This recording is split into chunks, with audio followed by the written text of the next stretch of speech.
देवस्य धीमहि धियो यो न प्रचोदयात्। ॐ त्र्यम्बकं यजामहे सुगन्धिं पुष्टिवर्धनम् उर्वारुकमिव बन्धनान् मृत्योर्मुक्षीयमामृतात्।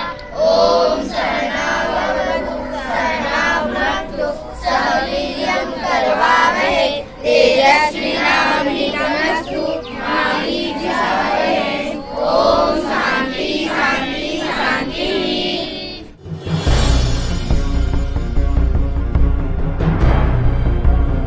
नमस्ते, मैं हूं लक्ष्मण शास्त्री। विचार क्रांति यूट्यूब चैनल में आपका स्वागत है।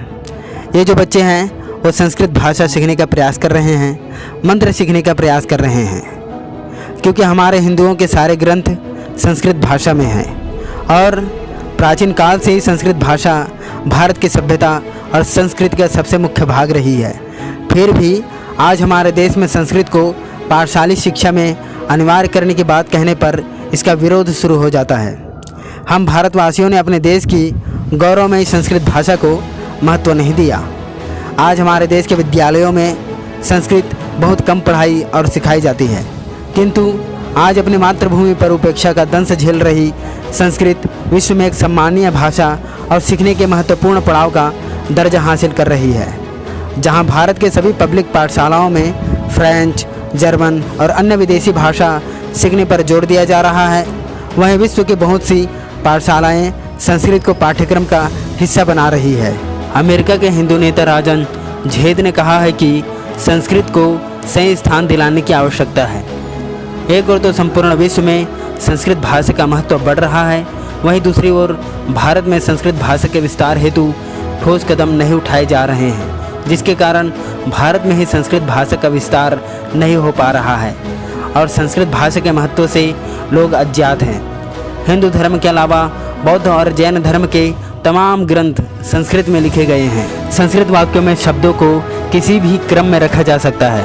इससे अर्थ का अनर्थ होने की बहुत कम या कोई भी संभावना नहीं होती है। ऐसा इसलिए होता है क्योंकि सभी शब्द विभक्ति और वचन के अनुसार होते हैं और क्रम बदलने पर भी सही अर्थ सुरक्षित रहता है। जैसे अहम गृहम गच्छामि या गच्छामि गृहम अहम, दोनों ही ठीक हैं।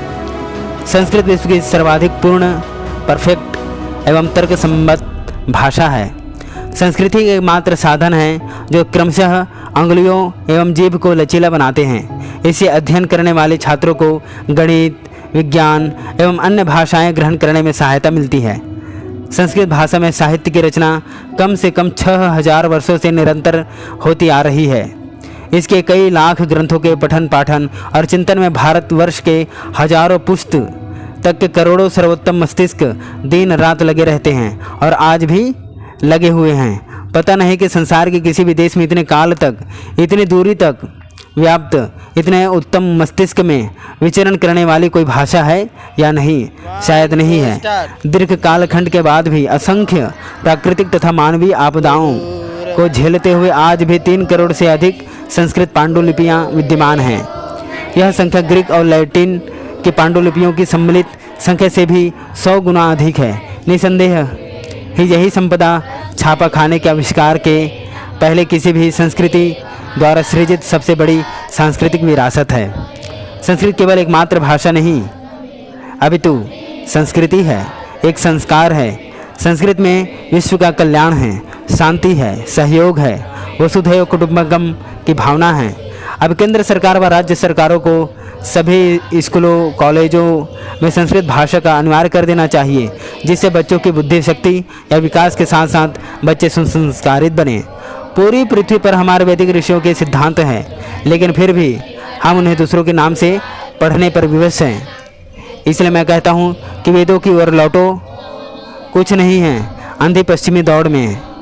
यदि आपको हमारा विचार अच्छा लगा हो तो वीडियो लाइक करें, चैनल सब्सक्राइब करें और फिर मिलेंगे। तब तक के लिए जय हिंद, जय भारत।